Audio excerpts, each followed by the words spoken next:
على رسولنا صلی علی محمد صلی علی رسولنا صلی علی محمد صلی علی محمد صلی علی محمد صلی علی محمد صلی علی محمد صلی علی محمد صلی اللہ اکبر اللہ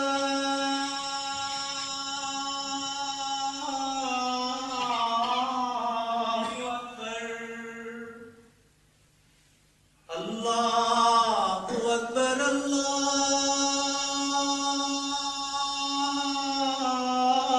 اللہ اکبر اشہد ان لا الہ الا اللہ اشہد ان لا الہ الا اللہ اشہد ان محمد رسول اللہ اشہد ان محمد رسول اللہ حی علی الصلاة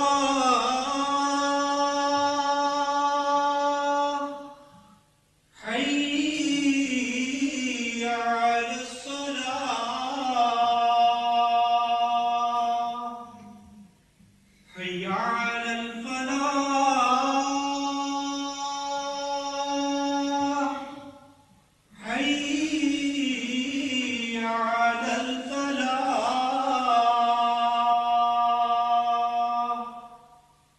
اللہ اکبر اللہ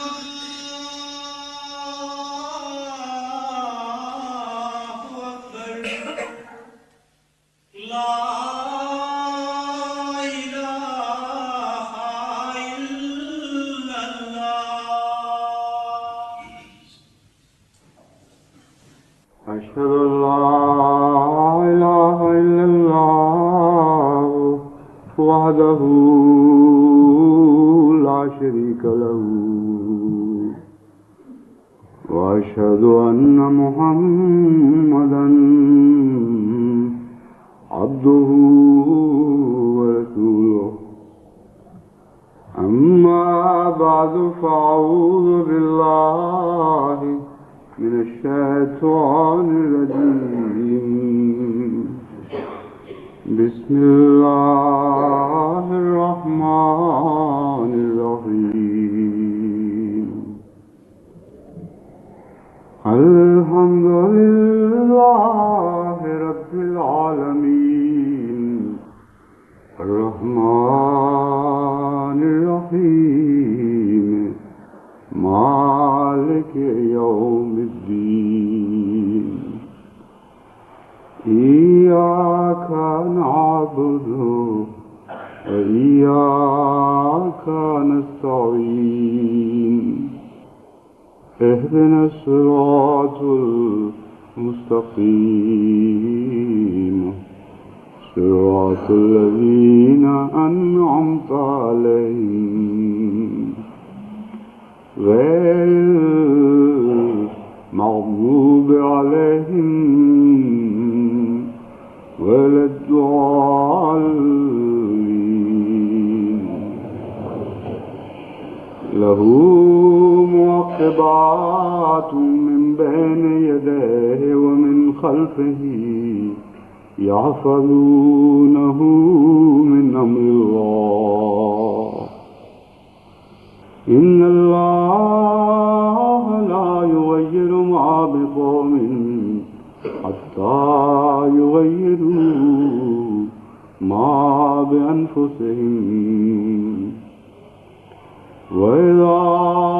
أراد الله بقوم سوءا فلا مرد له وما لهم من دونه من وال۔ قرآن کریم کی جس آیت کریمہ کی میں نے تلاوت کی ہے یہ سورہ الرعد سے لی گئی ہے۔ کہنے کو تو یہ ایک ہی آیت ہے مگر بہت سی وسیع مطالب پر پھیلی پڑی ہے۔ اس کی وسعتیں حال ہی سے نہیں ماضی سے بھی اور بہت دور کے ماضی سے تعلق رکھتی ہیں، اور مستقبل سے ہی نہیں بلکہ بہت دور کے مستقبل تک اس کا اثر چلتا چلا جاتا ہے، اور اس کے مضمون کا تعلق ہمگیر ہے۔ دنیاوی امور سے بھی تعلق رکھنے والی آیت ہے اور دینی امور سے بھی۔ حفاظت کا مضمون بالعموم بھی بیان کرتی ہے اور بالخصوص بھی، یعنی دنیاوی حفاظت کا بھی ذکر ہے اور دینی حفاظت کا بھی۔ وہ مضمون بھی اس آیت میں بیان ہوا جس سے جماعت بہت دیر سے معروف چلی آتی ہے، یعنی مجددیت کا مضمون، کہ کیسے خدا تعالیٰ حضرت صلی اللہ علیہ وآلہ وسلم کے پیغام کی حفاظت فرمائے گا اور فرماتا چلا جائے گا۔ جیسے ماضی میں توریت نے اس نبی کے پیغام کی حفاظت کے لیے کی کوشش کی اور حفاظت کے مضمون باندھے اور اس کی بنیادیں قائم کی، ویسے ہی مستقبل میں اس کی حفاظت کے لیے خدا تعالیٰ آئندہ بھی موقعات بھیجے گا۔ بہرحال یہ ایک بہت ہی وسیع اور تفصیلی مضمون ہے۔ میں صرف ایک خاص حصے سے متعلق آپ کی توجہ ایک حصے سے متعلق کچھ بیان کرنا چاہتا ہوں اور ایک خاص حصے پر آپ کی توجہ مرکوز کروانی چاہتا ہوں، جہاں اللہ تعالیٰ نے یہ فرمایا لَهُ مُعَقِّبَاتٌ مِّن بَيْنِ يَدَيْهِ وَمِن خَلْفِهِ۔ وہاں ایک تو عام مضمون ہے، یعنی ہر وہ شخص جو زندہ ہے، ہر وہ ذات جو زندہ ہے، وہ یوں ہی از خود زندہ نہیں ہے بلکہ قیوم خدا کی طرف سے اس کے حفاظت کے ایسے گہرے انتظام ہیں جو اس کی پیدائش سے پہلے سے ہی چلے آ رہے ہیں اور جو اس کے مرنے کے بعد تک بھی جاری رہیں گے۔ اس کے پیچھے بھی اس کی حفاظت ہے اور اس کے آگے بھی اس کی حفاظت ہے، اور اس کی زندگی کے دوران بھی آگے اور پیچھے اللہ تعالیٰ کی حفاظت کرنے والے اس کی حفاظت کا انتظام کر رہے ہیں، ورنہ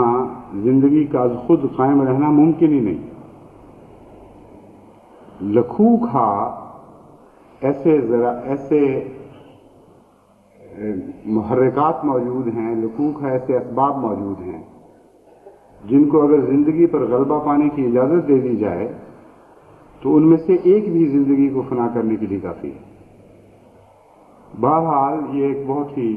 وسیع اور تفصیلی مضمون ہے، صرف اشارتاً میں اس کا ذکر کر کے اب دوسرے حصے کی طرف آپ کی توجہ مبذول کرواتا ہوں، اور وہ ہے روحانی حفاظت۔ یہاں خصوصیت کے ساتھ حضرت اقدس محمد مصطفیٰ صلی اللہ علیہ وآلہ وسلم اور آپ کا پیغام بھی مراد ہے۔ لہو معقباتوں میں سب سے زیادہ اہل حفاظت کا حضرت اقدس محمد مصطفیٰ صلی اللہ علیہ وآلہ وسلم کو قرار دیا اور فرمایا گیا کہ آپ کے پہلے سے ہی، آپ کی نبوت کے آغاز سے بھی پہلے سے خدا تعالیٰ نے آپ کے مضمون کی، جس مضمون کو آپ نے دنیا میں پیش کرنا تھا، اس کی حفاظت کا پہلے سے انتظام کر رکھا تھا، اور جتنے انبیاء آئے ہیں وہ اسی مضمون کی حفاظت کرتے چلے آئے تھے اور اس مضمون کو حفاظت کے ساتھ آگے بڑھاتے چلے گئے۔ جس طرح ریلے ریس ہوتی ہے اس طرح ایک نبی سے دوسرے نبی اور دوسرے نبی سے تیسرے نبی تک مضمون منتقل ہوتے رہے، اور بالآخر مقصد یہ تھا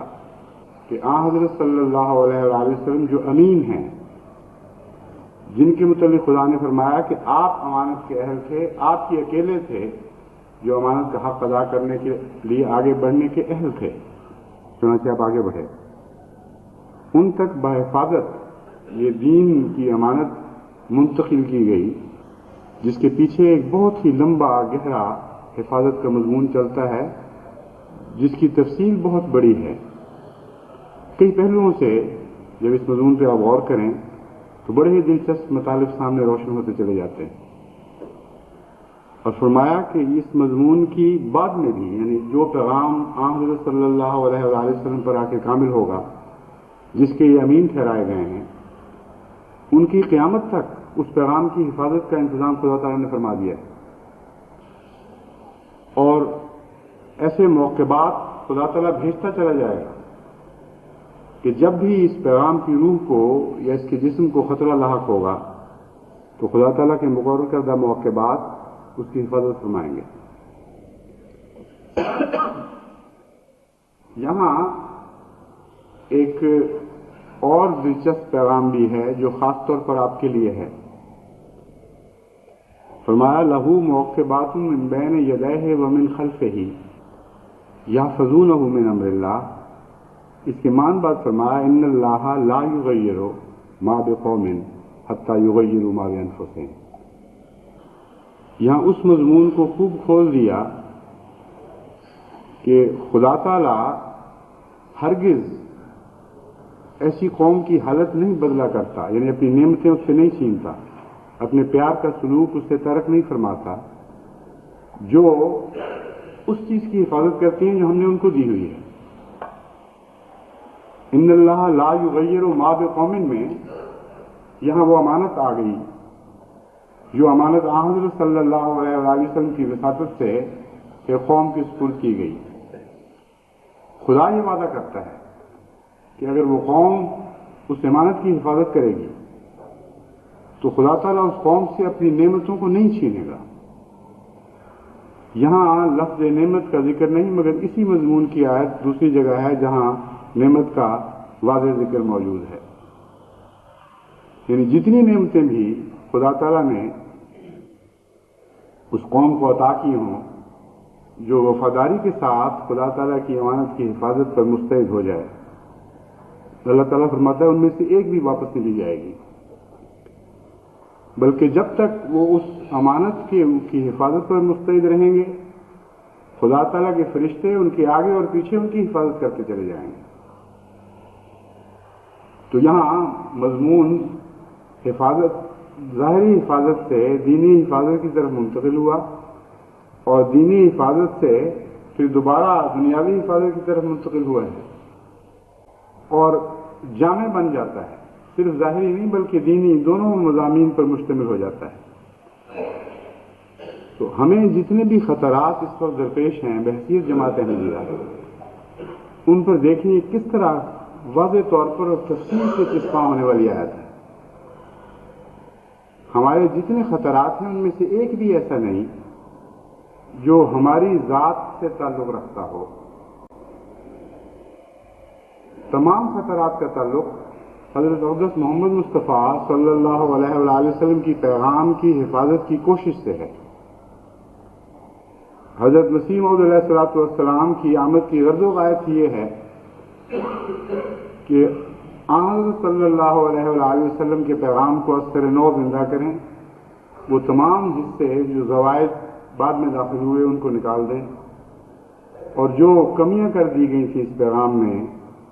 اندھیری صدیوں کے نتیجے میں کے دوران، ان کو دوبارہ بحال کریں، اور پوری شان کے ساتھ، اس کامل حسن کے ساتھ جس حسن کے ساتھ اسلام حضرت محمد مصطفیٰ صلی اللہ علیہ وآلہ وسلم پر نازل فرمایا گیا، اس کے نوک پلک درست کر کے اسی شکل میں دوبارہ دنیا کے سامنے پیش کریں۔ اس کا نام مجددیت ہے، اور حضرت صلی اللہ علیہ وآلہ وسلم کے بعد 1000 سال کے مجددیت کا کام حضرت مسیح موعود علیہ السلام کو سونپا گیا۔ بہت بڑا کام تھا، کیونکہ 14ویں صدی سے پہلے تقریباً ہر صدی میں کچھ نہ کچھ نقائص ایسے رہے جن کو مجددین نے دور تو کیا مگر کچھ باقی رہ گئے، اور وہ نقائص جمع ہوتے رہے۔